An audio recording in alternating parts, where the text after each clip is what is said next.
les ans, le jury du CRPE propose un rapport qui, sous la forme de constat, vous sert de recommandation et peut vous permettre de mieux cerner ce qui est attendu. Si vous n'avez pas eu le temps d'en prendre connaissance, j'ai sélectionné quelques points qui me paraissent essentiels pour les épreuves orales.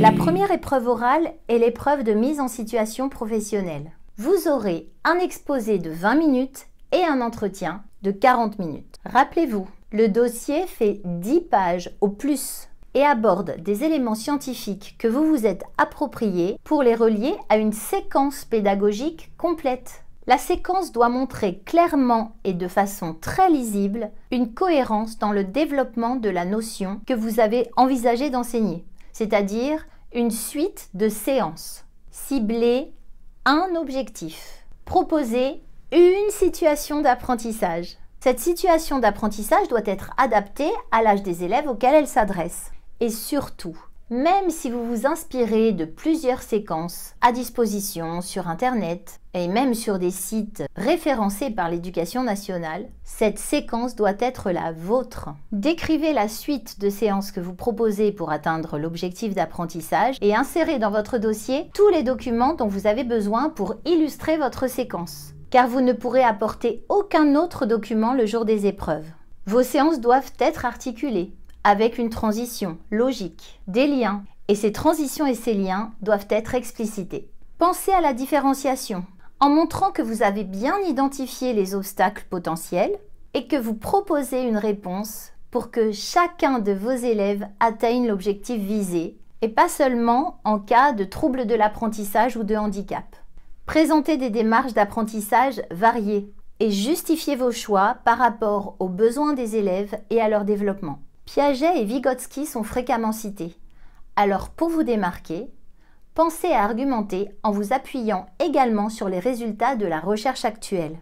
Prenez soin de votre jury. Pour qu'il ait plaisir à lire votre dossier et qu'il se repère facilement, pensez à numéroter les pages. Faites un sommaire. Soignez l'écriture, l'orthographe, la syntaxe. Et pour un dossier conçu dans un des domaines artistiques, vous pouvez joindre un support numérique qui propose les pistes audio, les vidéos, les œuvres évoquées dans votre écrit. Ce support numérique n'est pas une annexe. N'ajoutez aucun document étranger à votre dossier et évitez d'y mettre des documents pédagogiques du type exercice d'élèves, extrait de manuel scolaire. Vous avez 20 minutes pour montrer votre capacité à prendre du recul, à présenter une problématique, à gérer votre temps et vos émotions.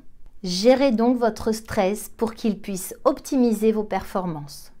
Exprimez-vous clairement, avec une syntaxe correcte et un registre de langue adapté.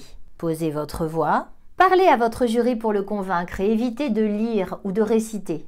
Et rappelez-vous que le jury a déjà lu votre dossier. Alors votre exposé peut avoir un plan et une problématique propre que vous énoncez au départ. Et surtout, pensez à lier la théorie à la pratique en alternant fondements scientifiques et pistes pédagogiques. L'entretien avec le jury est fondé sur des aspects scientifiques, pédagogiques et didactiques pour aller plus loin dans le domaine que vous avez choisi. Vos connaissances doivent aller au-delà de ce que vous avez prévu d'enseigner et au-delà du sujet de votre dossier. Ainsi, vous devez pouvoir définir clairement notions et concepts pour montrer votre maîtrise des contenus et répondre à des questions sur des sujets annexes, pour faire preuve de votre vision globale des choses et de l'intérêt que vous portez à la discipline. Tout doit se référer au programme en vigueur. Connaissez parfaitement et intégralement la partie des programmes du domaine que vous avez choisi et faites des allers-retours entre les attendus des programmes et les domaines du socle commun. En bref, vous devez maîtriser le programme concernant votre discipline et le socle commun, en plus des concepts scientifiques de votre dossier. Votre sujet doit se situer dans le parcours des élèves de la maternelle au CM2. Votre dossier doit être structuré, organisé, lisible et bien écrit. Votre exposé doit être fluide. Votre séquence doit indiquer compétences et objectifs, des dispositifs de différenciation et le rôle de l'évaluation dans l'apprentissage. Votre posture doit montrer que vous êtes à l'écoute, que vous proposez des réponses cohérentes et constructives, que vous êtes capable de prendre du recul, d'analyser et de faire évoluer vos propositions. La deuxième épreuve orale se fait en 2 parties. Pour la première partie, il est nécessaire de bien connaître le développement de l'enfant, de la petite section au CM2 et certains textes réglementaires. Identifiez bien l'âge des élèves auxquels vous vous adressez pour prendre en compte leur niveau de développement cognitif, moteur, relationnel, affectif et faire ainsi des propositions adaptées et réaliste au niveau des modalités d'organisation et d'apprentissage. Il y a très souvent un écart entre la conception de la situation d'apprentissage et sa mise en œuvre. Aussi, prévoyez une régulation de la séance et proposez des réajustements potentiels. Rappelez-vous, la tâche comprend un but précis, des critères de réussite, des stratégies attendues sur un temps suffisamment long pour que les apprentissages soient structurés en respectant ces phases. Phase de découverte, situation de référence qui donne à l'élève un repère stable, du sens à l'activité et qui lui permet de se mettre en projet.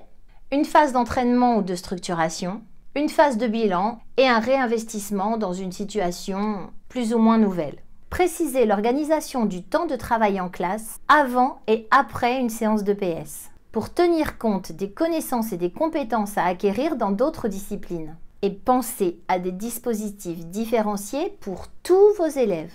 En bref, pour être prêt, vous devez lire et analyser le socle commun, les programmes des 3 cycles de l'école primaire pour comprendre les enjeux des objectifs du domaine. Vous devez connaître les enjeux et les finalités de l'EPS et je vous invite à prendre le temps pour aller voir des séances sur le terrain afin d'être réaliste sur les propositions de mise en œuvre. Le contenu, la gestion du groupe, du temps, de l'espace, du matériel. Vous devez également être au point sur la place de l'EPS dans l'éducation à la santé et faire le point sur vos propres pratiques physiques ou celles que vous encadrez pour transférer certains éléments dans votre enseignement. Dans tous les cas, pensez à mettre vos élèves en sécurité. Tenez compte de leurs spécificités.